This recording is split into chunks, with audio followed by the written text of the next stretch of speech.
In the winter of 1889, a lawman rode down out of Widowmaker Gap with a body lashed across his saddle, and no one who watched him come in ever managed to forget his face. His name was Elias Corcoran, the last Marshal the town of Coldwater would ever swear in. He had climbed the pass to kill the thing that had spent that whole autumn wearing the faces of the dead, and he came back down with that thing draped cold over the neck of his horse. He told the entire story one time only, to one man in a locked room over the course of a single night. By the following morning he was gone. No horse was missing from the livery. There were no tracks leading out through the fresh snow. There was only an empty chair, a lamp burned down to a black wick, and a stack of pages in a deputy's careful hand that Coldwater would spend the next 40 years trying to explain away. Before we ride up into that pass with him, I want you to do one small thing for me. Down in the comments, tell me about the place near where you live that people quietly warn each other about, the stretch of road nobody drives after dark, the trailhead that seems to empty out a full hour before the sun goes down, the house at the end of the lane that the kids dare each other to walk up to and never do.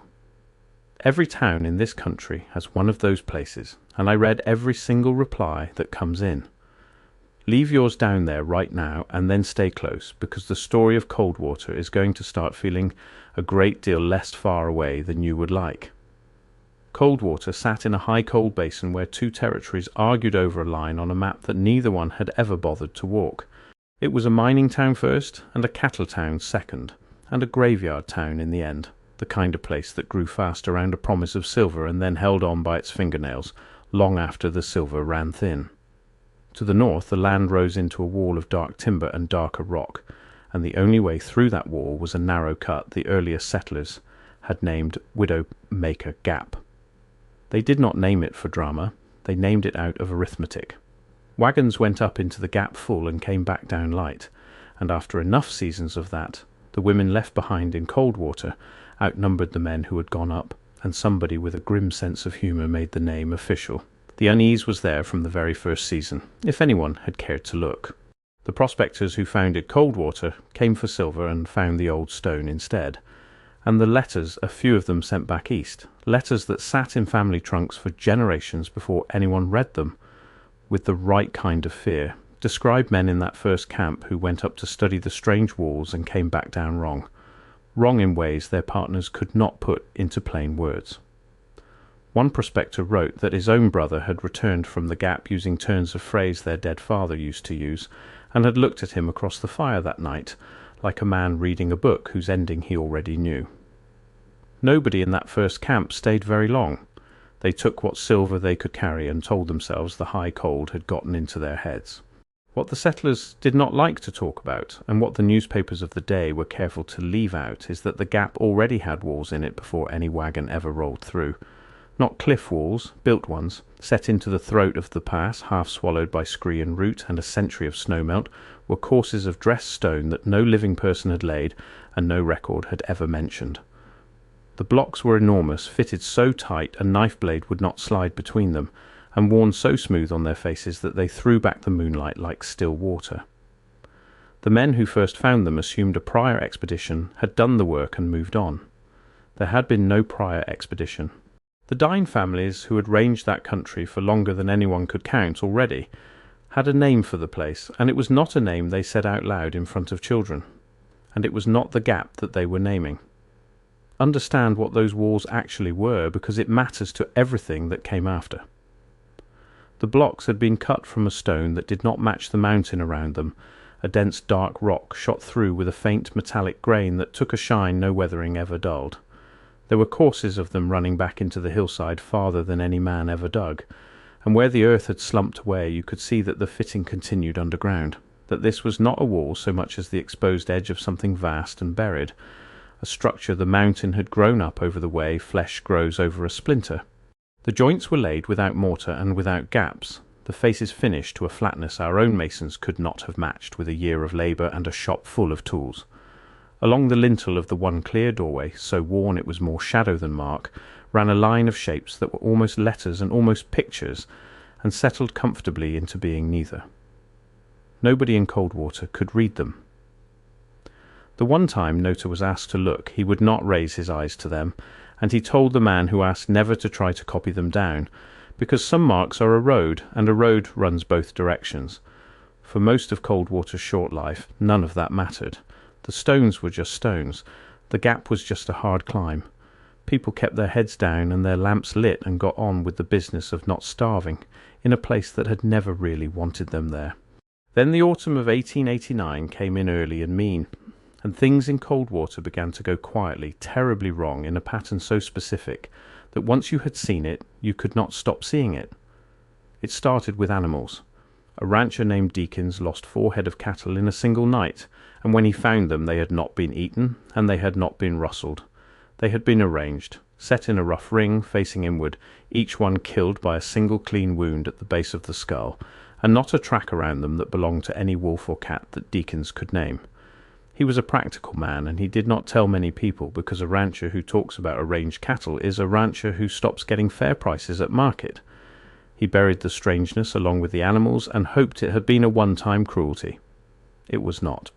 Over the following weeks, the same careful wrongness moved down out of the high pastures and closer to the town. Dogs went silent all at once across whole streets, and afterward would not go back outside for anything. A shepherd on the north grade came home talking about a coyote that had stood upright at the tree line and watched him with a patience no animal has. A child swore she had seen her own grandmother waving to her from the mouth of an alley 3 full days after they had put her grandmother in the ground. The adults told the child she had dreamed it. The adults were working very hard that autumn to believe a great many things they did not believe. The man who understood what was happening and who tried the hardest to stop anyone from doing anything about it was a dine tracker the town knew as Nota. He had guided for the army and hunted for the mines, and he was, by every account, the finest reader of ground for 200 miles. When the arranged cattle turned into missing men, it was Nota the town leaned on, and it was Nota who went up the north grade to look, and it was Nota who came back down changed. He would not go into the gap. To the council he said in plain and careful English that the thing they were dealing with was not a bear and not a man, and not any spirit they had a word for, and that the very worst thing they could possibly do was to name it, chase it, or let it learn their faces. He said that where he came from there were people who knew how to answer such a thing, and that he was not one of them, and that no marshal with a badge and a rifle was one of them either. If Coldwater had any wisdom, he said, it would abandon the north end of the valley before the first hard snow and never look back. Then he drew his wages, saddled his horse, and left. And he is one of the very few people in this entire account who lived to be old. Before we move on to what happened on the 40th night, stop for a second. What you just heard about the thing that answers when you call it by its name is the part that changes everything. But it only makes sense when you see it written out next to the Marshal's own confession. The stone threshold, the 9 missing nights, it's all in the document linked below. Take 5 seconds right now, grab it, and then come back, because what comes next builds directly on it. The link is in the description. QR code is on your screen. On the 40th night since Deakins first found his cattle arranged, the thing stopped waiting at the tree line and came down into Coldwater itself. It did not break doors or rattle windows. It knocked politely the way a neighbour knocks, and it wore whatever face would make you open up.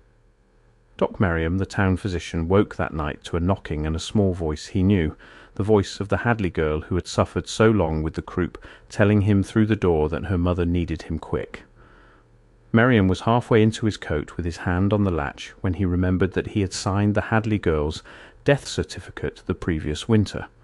He did not open the door. He stood with his forehead against it while whatever waited on the other side kept using that dead child's voice, patient and sweet, for the better part of an hour, and then went away without a sound. Merriam's hair came in white at the temples after that. He left Coldwater in the spring and never told the story sober again. Merriam was not the only one the knocking found that autumn. A widow named Halloran, who lived alone at the south end of the row and had lost her husband to the spring flood 3 years back, opened her door on a cold night to the sound of his voice asking to be let in out of the weather, and she was found the next morning sitting on her own front step in her nightclothes, half frozen, entirely calm, telling anyone who would listen that Michael had come home and gone up to bed, and that everyone should stop making such a fuss. There was no one up in her bed. There had been no one, but Halloran kept a place set for her husband at every meal from that morning on.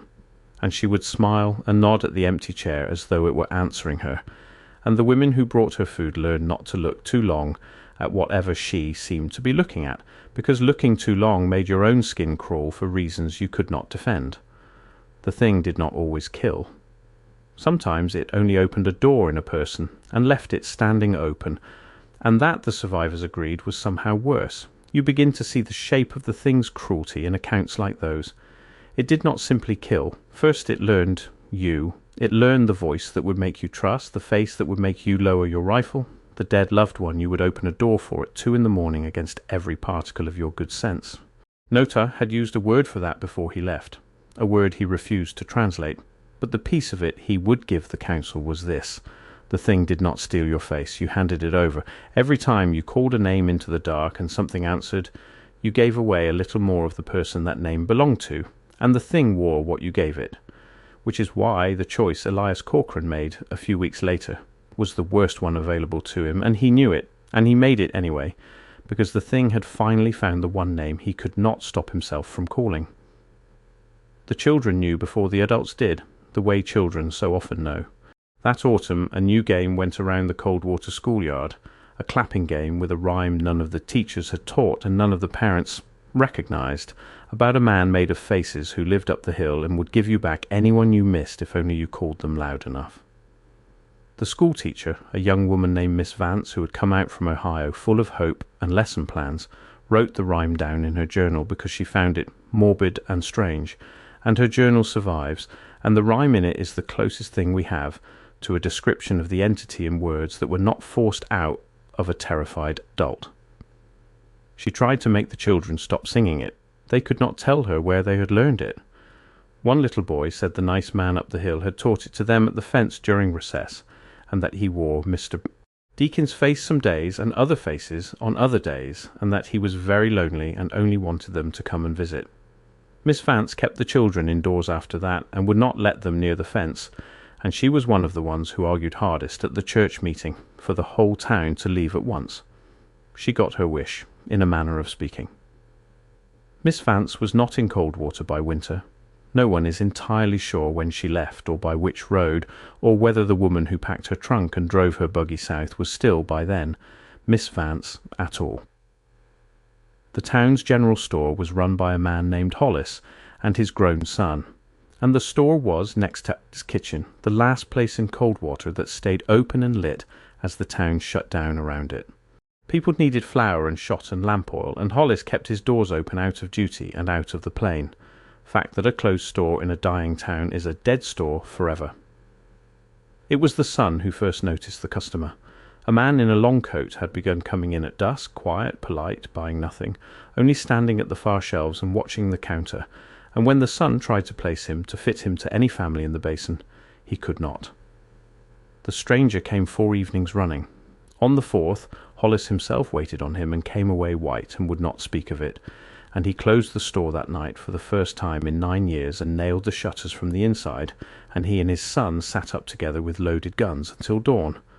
The son said later that his father had told him only one thing about the stranger, that when the man in the long coat had finally turned to leave and had tipped his hat in the doorway and had said good night in that soft, courteous voice, he had said it in Hollis's own voice, exactly, as though trying it on, as though letting Hollis hear how it would sound coming out of someone else's mouth soon.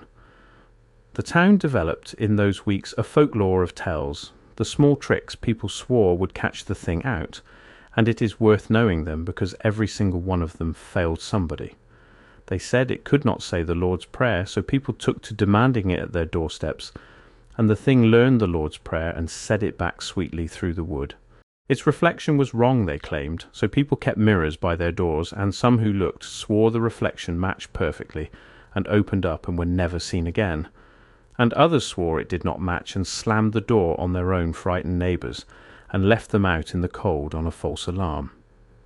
They said it could not cross running water and could not abide iron and could not speak a person's true name, and each of these was true exactly often enough to get people killed by trusting it.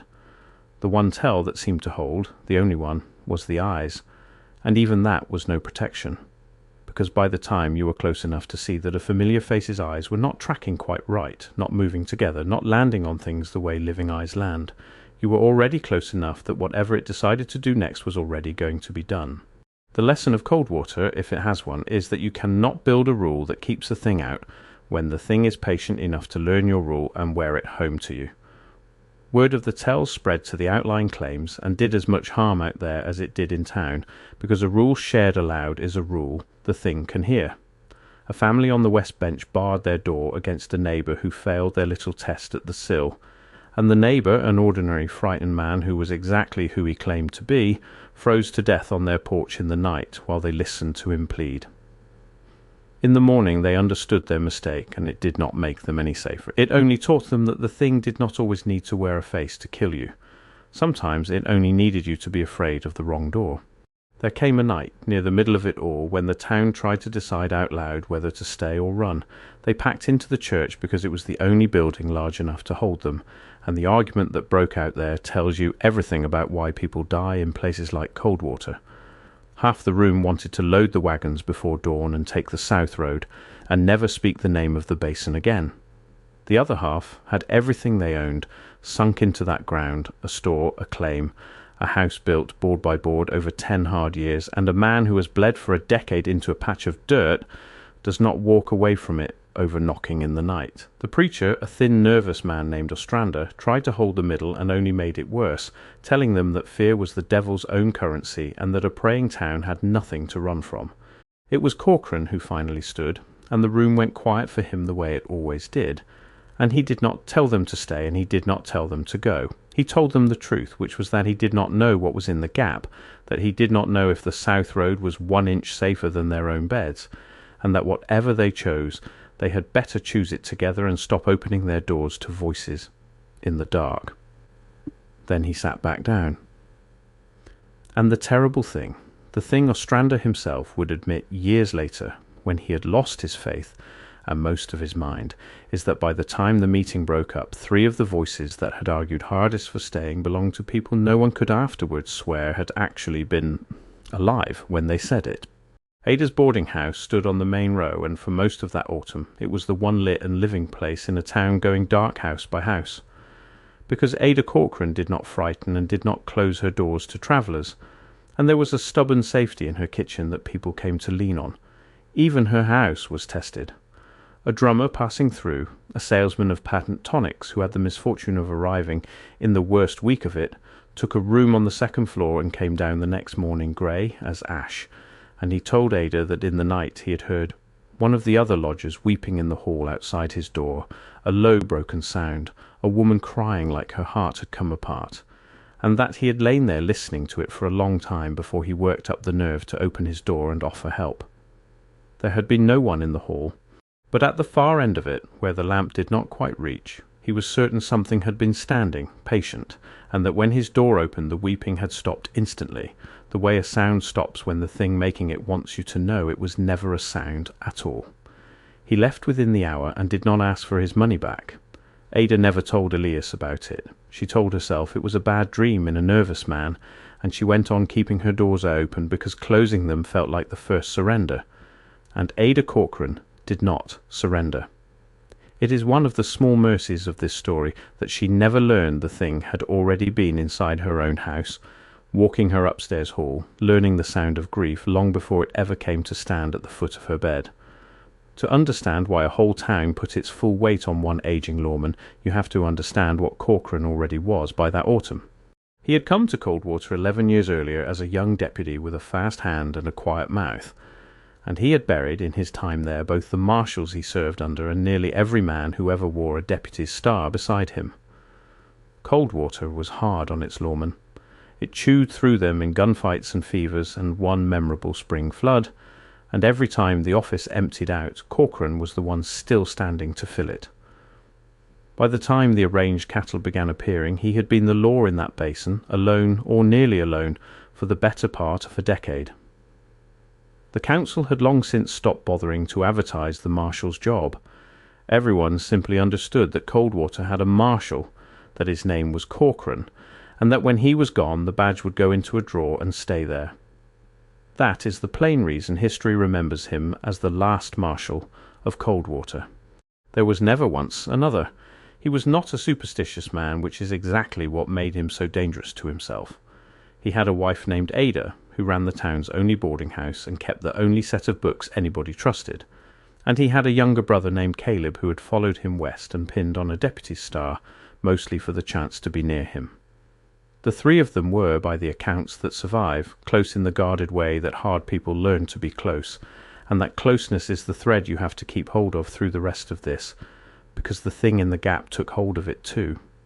There is one evening from that autumn that survives in more than one telling, because Ada spoke of it later, and so did the woman who was helping her in the kitchen that night, and it is worth setting down, because it is the last ordinary hour these two people are known to have shared.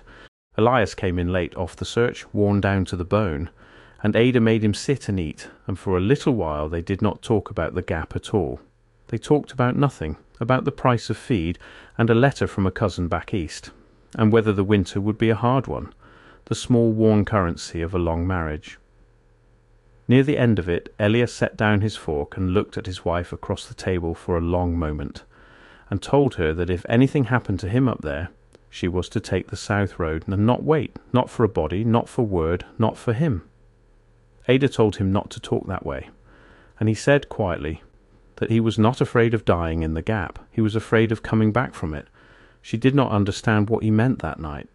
She understood it perfectly a few weeks later, standing at her own kitchen window, watching her husband ride in at dawn with his brother over the saddle, and something new and patient looking out through his eyes. The first man to vanish outright was a teamster named Prewitt, who took a wagon up the north grade to cut firewood and did not come home. That in itself surprised no one.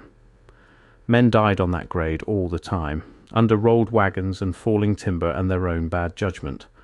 What made Prewitt different was that Prewitt came back, or something that walked and talked like Prewitt came down the grade 2 nights later, stood at the edge of the lamplight outside the saloon and called 3 men by name. It asked them to come help it with the wagon. Its voice was Prewitt's voice down to the catch he had carried in it from an old chest wound.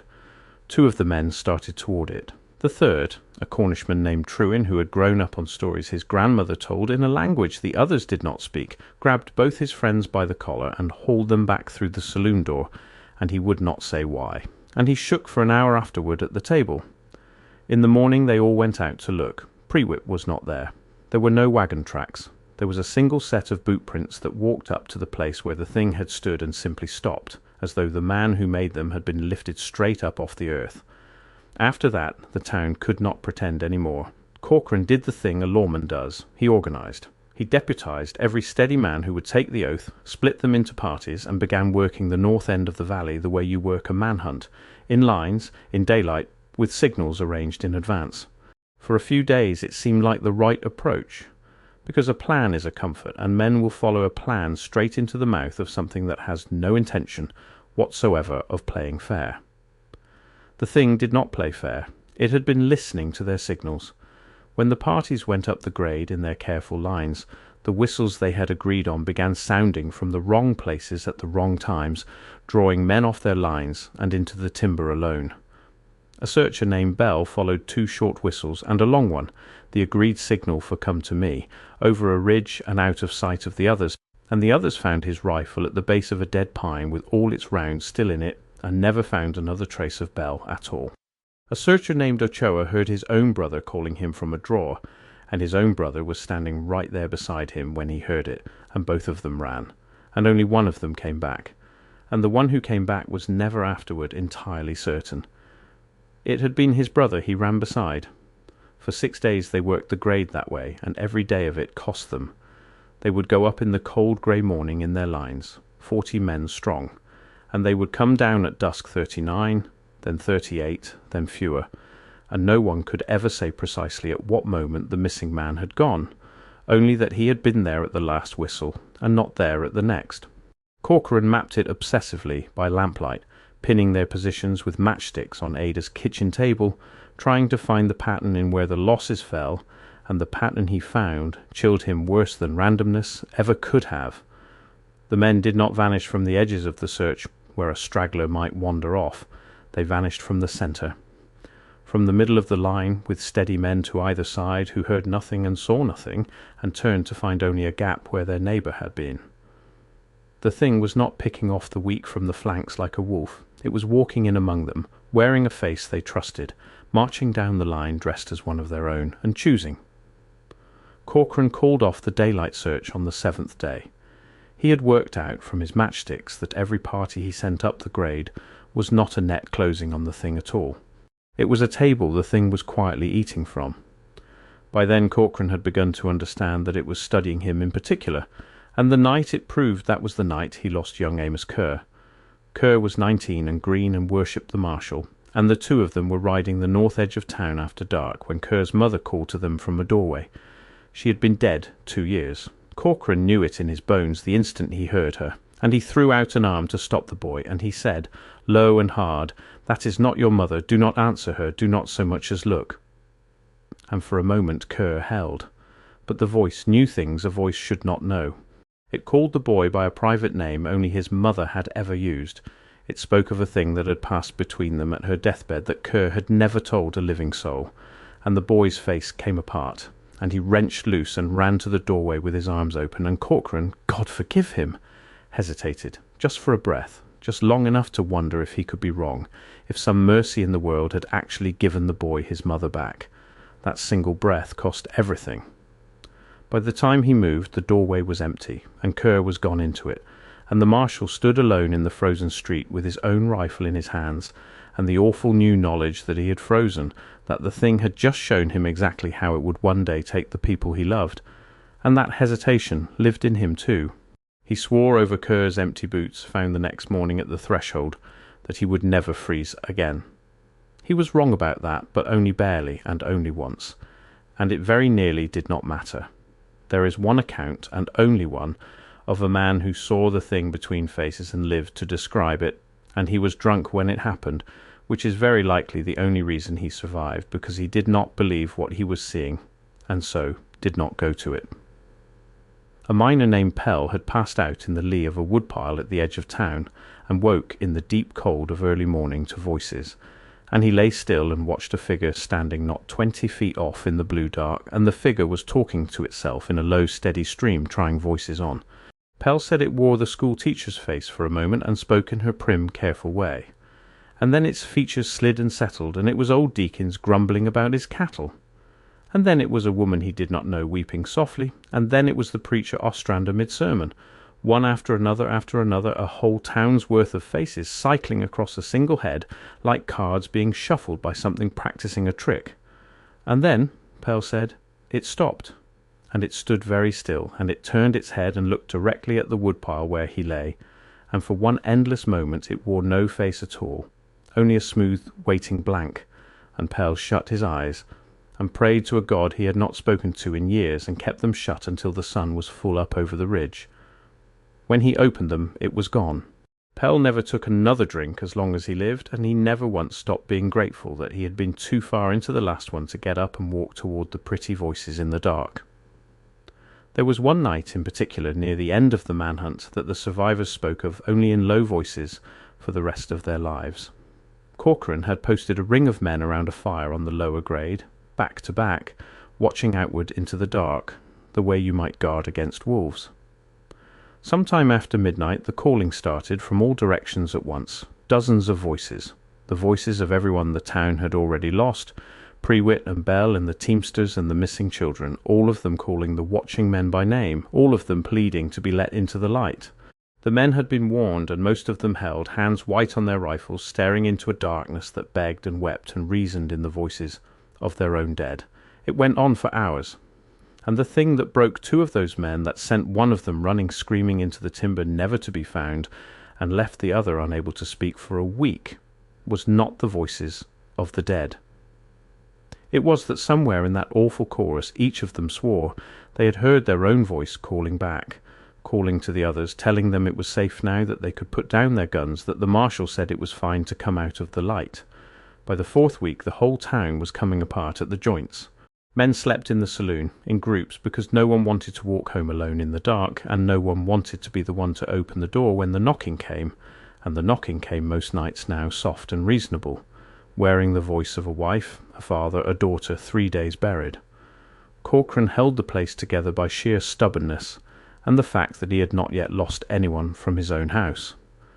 And then the thing took the one thing left that could break him. The homestead that Caleb's party rode out to was a place called the Ferris Claim, a family of 5 who had staked the last good water on the North Grade and refused every plea to come down into town where the numbers were. An earlier party had already been up there once and come back rattled. They said the Ferris family was fine, waving, cheerful, insistent that nothing was wrong, that they had heard the wild stories and thought the whole town had simply lost its nerve. But the searchers said the family had all been standing out in the yard when they rode up, all 5 of them in a line facing down the trail, as though they had been waiting there a long while for someone to come. They said the youngest Ferris girl had smiled and never once blinked in the whole time they spoke with her. And they said that when they finally turned to ride back down, every one of them felt it at the very same moment, the certainty that the 5 people in that yard had turned to watch them go and were still watching, unmoving, long after the trail should have carried them well out of sight. That is why they sent a second party. That is why Caleb went. Nobody in Coldwater ever learned what became of the Ferris family, whether they had been people at all by the time Caleb's party arrived, whether the thing had already worn them hollow and set them out in the yard as bait. The homestead was found empty in the spring. 5 plates on the table, 5 chairs pushed back, and the front door standing open to the weather, the way every door in this story eventually stands open. Caleb went up the grade on the last day of October with 2 other deputies, and only the 2 other deputies came back. They were grey and wordless, and they told the same story without having had any chance to agree on it first. Caleb had been walking point. Caleb had stopped at a bend in the trail where the old stone first began to show through the hillside. He had looked at something up the slope that the other 2 men could not see, and he had smiled, and he had walked off the trail toward it as calm as a man going to meet his own mother, and the timber had closed around him without a sound. They had called for him until their voices gave out. Nothing had ever called back. That was the part that undid them worst. Not that the woods had taken Caleb, but that the woods had gone completely, unnaturally still, as though something up there was measuring exactly how much it would cost these men to lose him. The 2 deputies who came back down without Caleb did not last long in Coldwater, and their ends are worth knowing because they say something about what it does to a person to stand at the edge of that quiet and call a name that will not answer. One of them, a steady married man named Doyle, who had never in his life run from anything, took to sitting up all night at his own window watching the North Grade, and his wife said he had begun answering questions that no one had asked, murmuring yes and no, and I remember into the dark of the room, as though keeping up his end of a long, slow conversation with something only he could hear. He walked out of his house one night in his stocking feet and did not come back, and the snow that morning showed his tracks going straight and unhurried toward the grade, until, halfway there, in open ground, they simply stopped. The other deputy left the basin the very next day and made it out alive, and he lived another 30 years, and he never once in all that time slept a night through. And he told a grandchild near the end that the worst thing he carried was not the silence up in those woods. It was that a small secret part of him had wanted to walk into it after Caleb and had been jealous ever since of the ones who did. For 9 days after Caleb vanished, the thing let Coldwater stew. The cattle were left alone. Nothing knocked in the night, and no voices called from the tree line. 9 days of a silence so total that people began to hope, in the stupid way that hope arrives, that it was finished, that it had gotten what it wanted, and moved on to some other basin. Corcoran did not hope. He spent those 9 days getting ready. He wrote out his will and left it with Ada. Every weapon in the office he cleaned and loaded, and then cleaned again by lamplight. He rode the length of the valley talking to the few old people who had lived in that country the longest, and from one of them, a half-blind woman named Serrano who had married into a dying family and buried most of it, he got the only instructions anyone ever gave him that seemed to mean a single thing. There was much the old woman told him, and it is the part that reaches past Coldwater and out into the wider dark. She said the doorway in the gap was not the only one. She said the world was far older than any man selling silver claims wanted to admit, that there had been builders here before the first people her own grandmothers remembered, and that those builders had left doorways set into the bones of the land in more places than a person could sleep well knowing. Most of them stood empty and quiet for 1,000 years at a stretch. But a doorway is a doorway, she said, and now and again something finds its way to the near side of one and learns that a road runs both directions. The thing in the gap, she believed, had not been born in these mountains and did not belong to the Dine or to anyone else, that the taboo against naming it was older even than the people keeping it, a warning handed down from whoever had first sealed these places and then lost the knack of it. She told Corcoran that killing the thing on the near side of the doorway would put down what it was wearing and what it had become, but that she did not know, and no one living knew, whether that truly ended a thing like this, or only sent it back through to wait.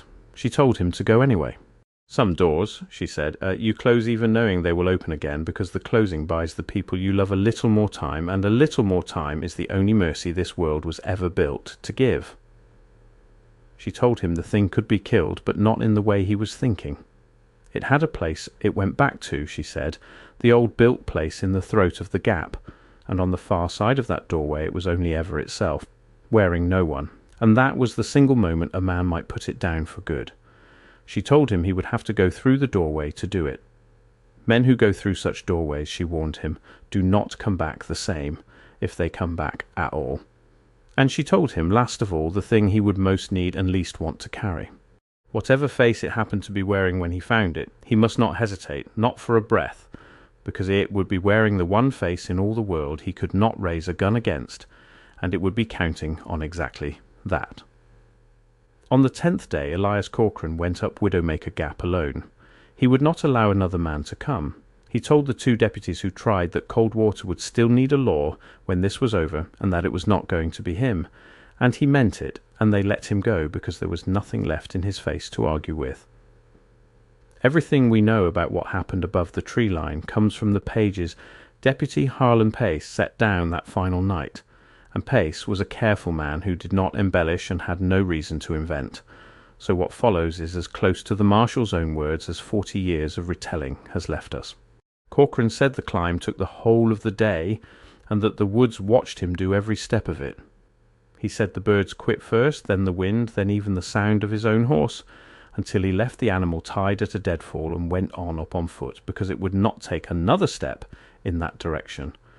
He said the old stone came out of the hillside in courses as he climbed, more and more of it, until he finally understood that the gap was not a natural pass with some ruins scattered through it, but a made thing with a whole mountain grown over the top, and that the settlers had spent 40 years driving their wagons straight through the hollowed-out bones of something none of them had ever had the eyes to see.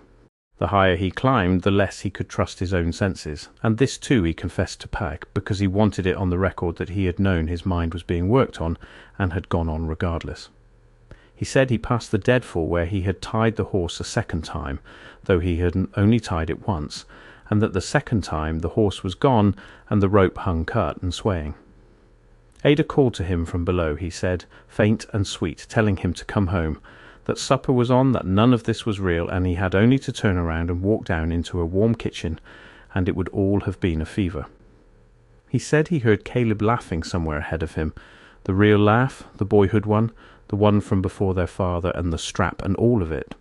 Worst of all, he said, he heard his own voice once, coming down the slope toward him, chatting easily with someone, telling a story that Corcoran had never in his life told, and a man can steel himself against his ghosts, but not against the sound of himself already up ahead, already arrived, already at home in a place he had not yet reached.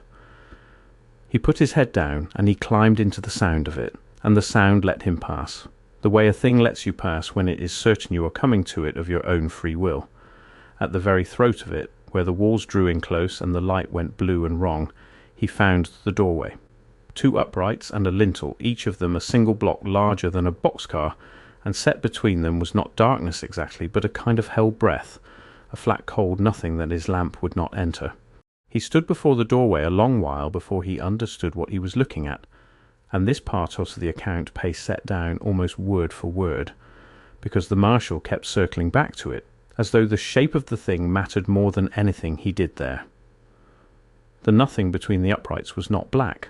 Black is a colour, and this was the absence of one, a flat grey nowhere that gave the eye nothing to hold and made his lamp flame lean toward it as if the cold on the far side were quietly drinking the light. When he put his hand near it, and he admitted to Pace that he had, some animal part of him needing to know, the hair on his arm stood and his old wounds ached the way they did before a storm, and he heard, very faint, from somewhere on the other side of that grey, a sound like a great crowd of people all breathing slowly in the dark. He said he understood then that the doorway did not go into the mountain. It went somewhere the mountain was only the near wall of. And he understood standing there why the Dine would not name the place, and why the old woman had said a road runs both directions. And he came very close, he confessed, to simply turning and walking back down the grade, and leaving that door to whatever waited behind it. And in front of that doorway, sitting on a fallen stone with its back to him, patient, waiting, was his brother Caleb. Corcoran said Caleb turned around and smiled at him and said, "You came," and that the voice was perfect, and the face was perfect, and the small way it rubbed the back of its neck when it stood was a habit their mother had carried, a habit Caleb had carried, a habit no thing in those woods could possibly have known unless it had truly learned him all the way down to the bottom. The Marshal said he stood there with his rifle not quite up, and every part of him screaming that this was his brother, that the old woman Serrano had been wrong about everything, that whatever else was loose in the gap it was not this, that this was Caleb, alive, waiting, saved. He said he might have believed it. He might have lowered the gun and walked into that hell breath of a doorway with his brother's hand in his own, except that the thing wearing Caleb made one small mistake. It called him Eli. In 30 years his brother had never once, not as a small child, and not as a grown man, called him anything but Elias, because their father had been Eli, and their father had put Caleb in the dirt more than once with a strap, and Caleb would sooner have bitten through his own tongue than lay that name on his brother. So Corcoran did the thing the old woman had told him he would have to do, and had not believed he could. He raised the rifle at his brother's face, and he did not hesitate. And the last thing the thing did before he fired was stop smiling and look, for just a moment, genuinely surprised, as though in all the faces it had ever worn, no one had ever once managed to shoot the one it was most certain of. The rifle bucked, and the shot went through the doorway.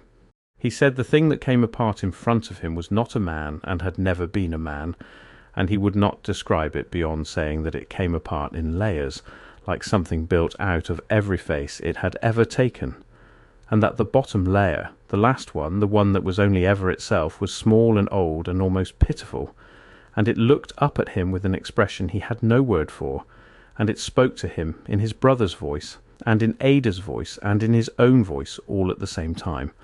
And what it said was, "We will keep this."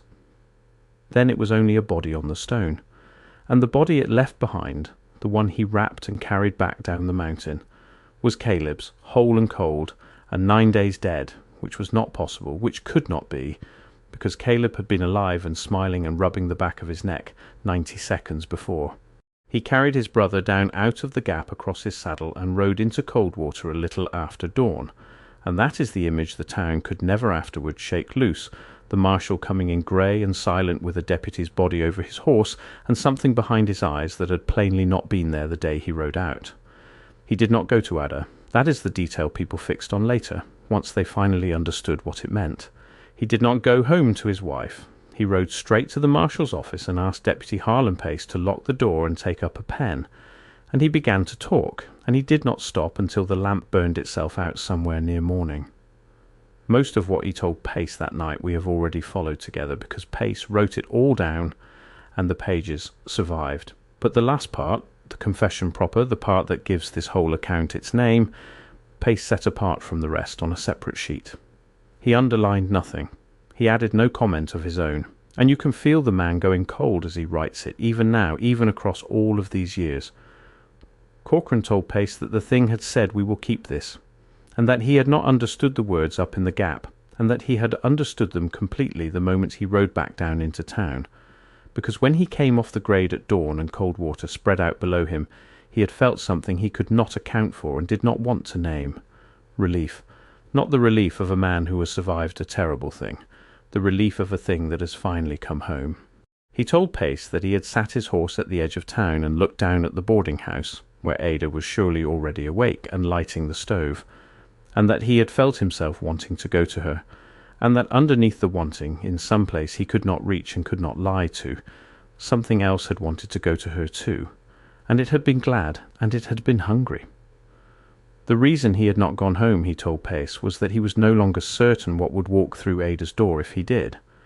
He told Pace that he had killed the thing in the gap, of that much he was sure. He had watched it come apart in its layers on the stone. What he was not sure of, what he swore to Pace he would never again be sure of as long as he drew a breath on this earth, was whether he had killed it before or after it had done the very thing it climbed inside his brother's stolen face to do, which was to be there, close, learning. On the one single night that Elias Corcoran, breaking every warning he had ever been given, called a name into the dark that he could not stop himself from calling, and got an answer. There was more he confessed that night, in the low, steady voice of a man emptying himself out before whatever came next, and Pace wrote as fast as his hand could carry.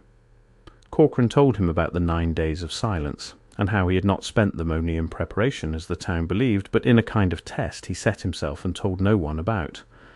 He said that on the 3rd of those 9 days he had gone up the grade alone, secretly, not to hunt but to listen, to learn whether the thing would speak to him now that it had Caleb, and it had.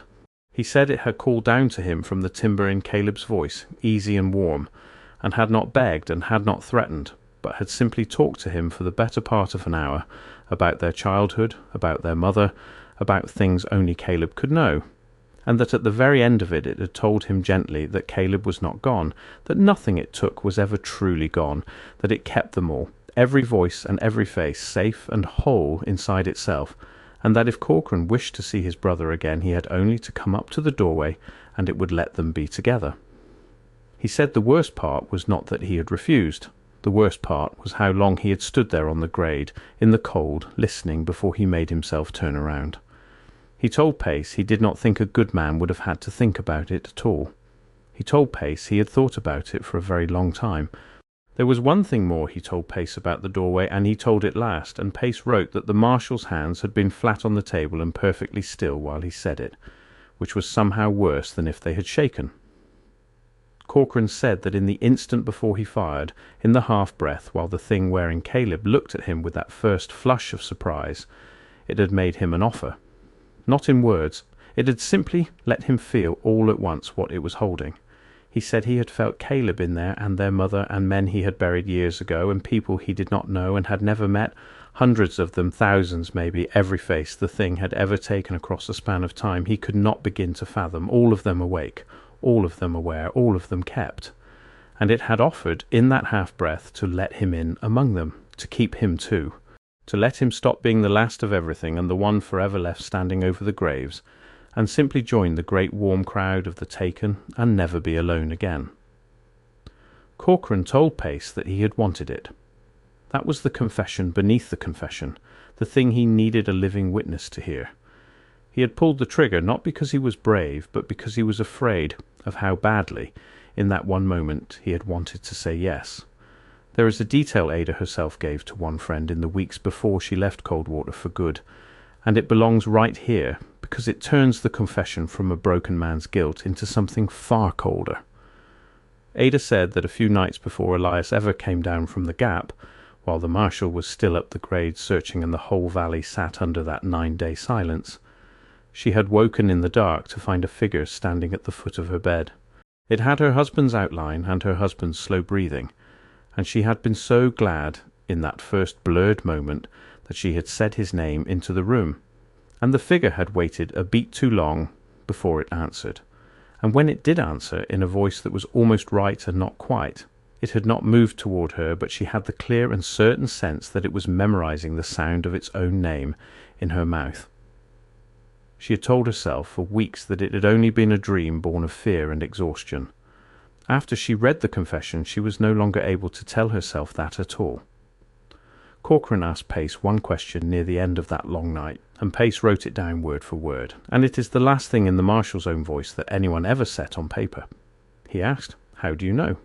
When it wears you, how does anyone ever tell?" And Pace, who was a decent man and a poor liar, gave him the truth, which was that he did not know, and that he could not tell, and that the Marshal's face across the table looked exactly like the Marshal's face, and that this was the whole entire horror of it. Corcoran nodded slowly, like a man who had expected precisely that answer and had only been hoping to be wrong. He thanked Pace for it.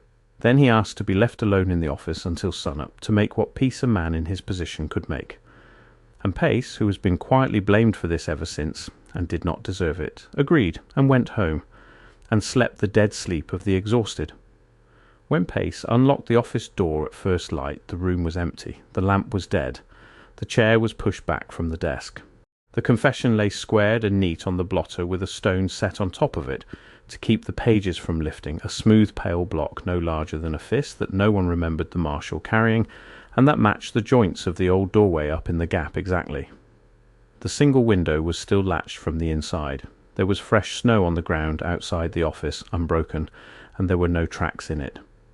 None led away toward the livery, none led up toward the gap, none led anywhere at all, as though Elias Corcoran had simply been subtracted from the world in the hours between the last of the dark and the first of the light.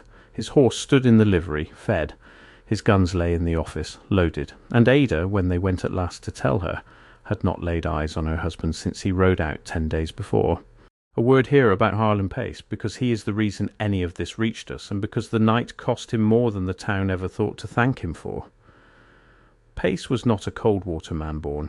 He had drifted in a few years earlier, a quiet, careful person with a clerk's hand and no taste at all for gunplay, and Corcoran had taken him on precisely because he was steady and literate, and would write a thing down straight without deciding first what it ought to say.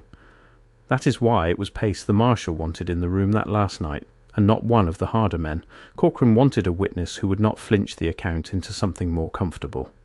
Pace gave him that. He wrote it all exactly, the impossible parts and the shameful parts, and the parts that made no sense at all, and he did not soften a single line of it. And then he had to carry it for the rest of his life. He never wore a badge again, nor did he ever marry. He kept the pages in an oilcloth wrap and moved from town to town, with them for 40 years, like a man carrying a thing he was afraid to set down, and even more afraid to burn, and the few who knew him at the end said he slept with a lamp always lit and would not answer a knock after dark. Not ever, not for anyone, no matter whose voice he heard on the other side of the wood. Coldwater spent the next 40 years trying to make that confession into something it could live beside.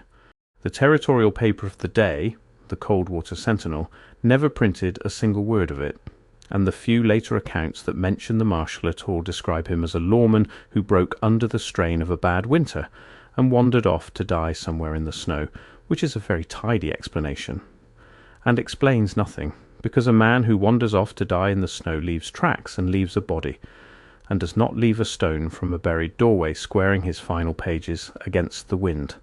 A county historian went out in the 1920s intending to debunk the entire business, and he came back having confirmed only the parts he had set out to disprove. The vanishings, the arranged cattle, the dates, the doorway, all of it documented and dated and real. He wrote a careful, miserable little paper concluding that the events had certainly happened, and the cause was unknown, which is the single most honest thing anyone ever committed to paper about Coldwater, and it did his professional reputation no good whatsoever. That same historian found more than he had bargained for, and the paper he wrote, buried in a regional journal that folded a year later, gestures at things he plainly did not want to have found. He documented the doorway in the gap, measured it, photographed it, and could not explain it, because it matched no building method known to any people who had ever lived in that country, and the stone had come from no quarry within 300 miles. But he also, almost in passing, listed 3 other sites he had heard of in the course of his work, other high lonely places with dressed stone that predated everyone, each of them attached to some local story he dismissed as folklore, and each of those stories, read now with what we know, described something that wore faces and answered to names, and took the people who called into the dark. He did not connect them. Plainly he did not want to. He wrote a careful sentence to the effect that regional folklore often shares common motifs and left it at that, and you can feel him, in that one sentence, quietly closing a door he had accidentally opened. Whether he was right to close it, whether these doorways are scattered across the lonely places of this whole country, waiting the way the one in the gap waited, is not a question this account can answer. It is only a question worth being afraid of. Ada read the confession twice, the story goes, and then she burned the copy they had let her keep, and she left Coldwater inside the month and never told a living soul where she was bound. You cannot blame her for the burning, and you cannot blame her for the leaving, because the confession did not read like the account of a man who had died in the snow. It read like the account of a man who had gone somewhere he could still be reached. And Elias Corcoran, whatever he was by then, did not stay gone. Coldwater itself did not end all at once. It ended the way such places end, in a slow leak that becomes a flood. After the Marshal vanished, the last thread holding the town together let go, and families that had sworn to stay for 10 years found themselves packed and gone inside a week, taking the South Road in the hard weather, leaving furniture and stock and half-eaten suppers behind them because getting out clean mattered more than getting out whole. By the first heavy snow of that winter, Coldwater was more than half empty. By spring, it was a ghost of itself, a few stubborn holdouts rattling around in a town that had been built for 1,000. And the strange, quiet thing, the thing the last holdouts noticed and did not like to mention, was that the trouble stopped as the town emptied.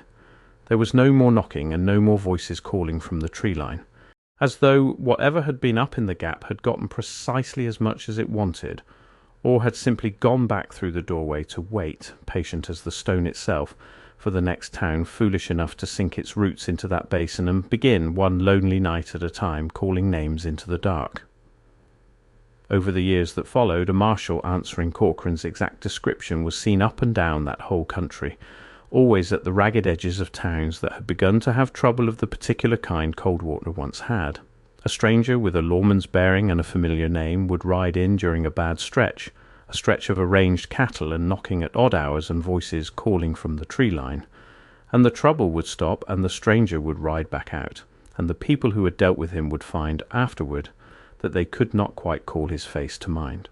Only that it had been kind, that his eyes had been a little bit wrong, and that when he had said your name aloud it had gone into you deeper than a name has any business going.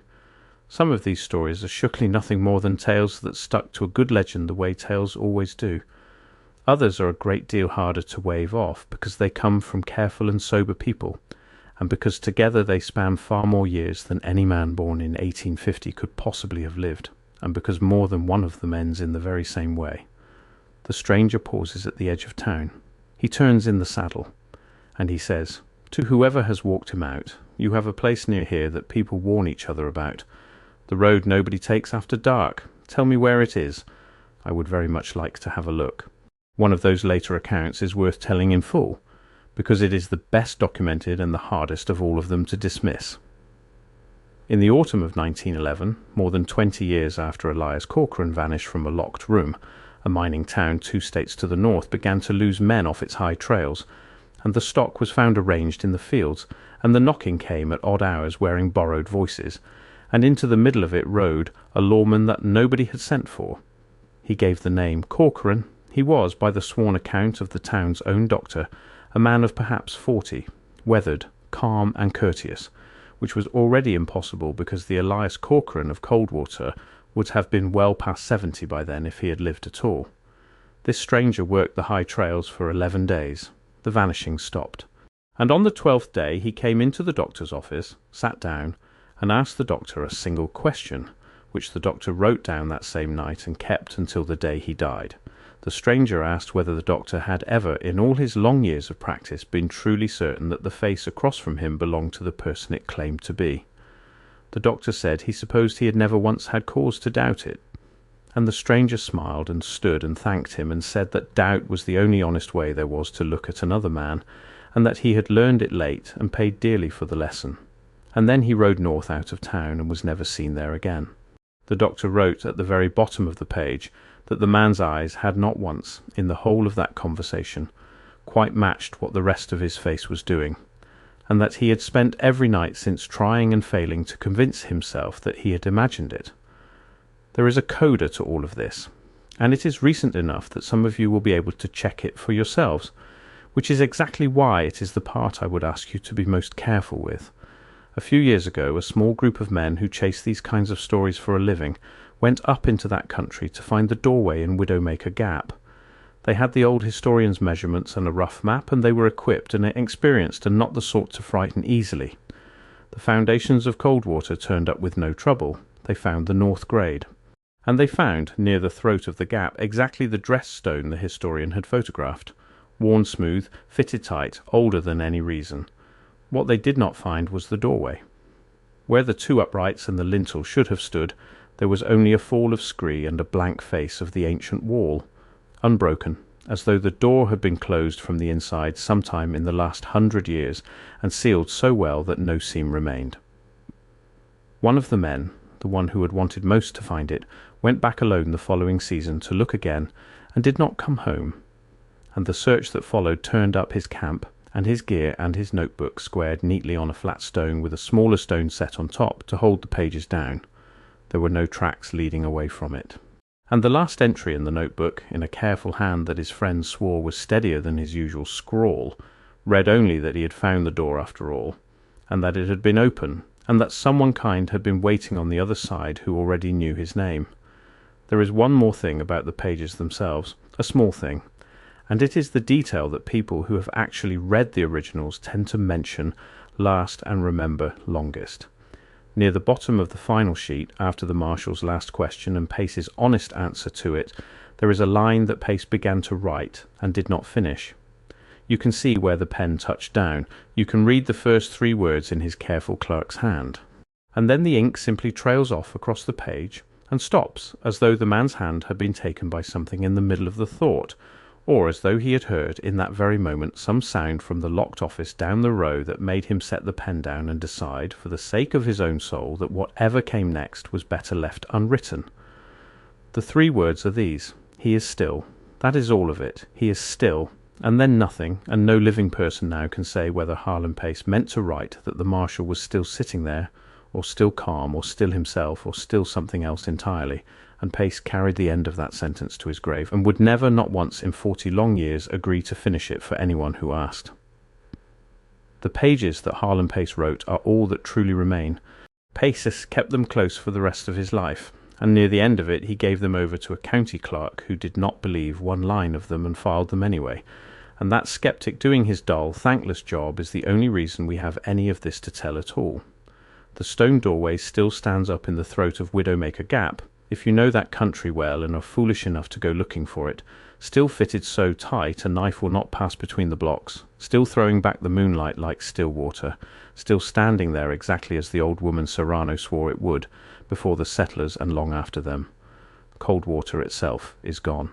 The basin took the town back the way it took back everything else up there, and there is nothing left now but a few stone foundations and the wind and the gap standing over the whole of it, like a door that somebody, a very long time ago, made the terrible mistake of leaving open.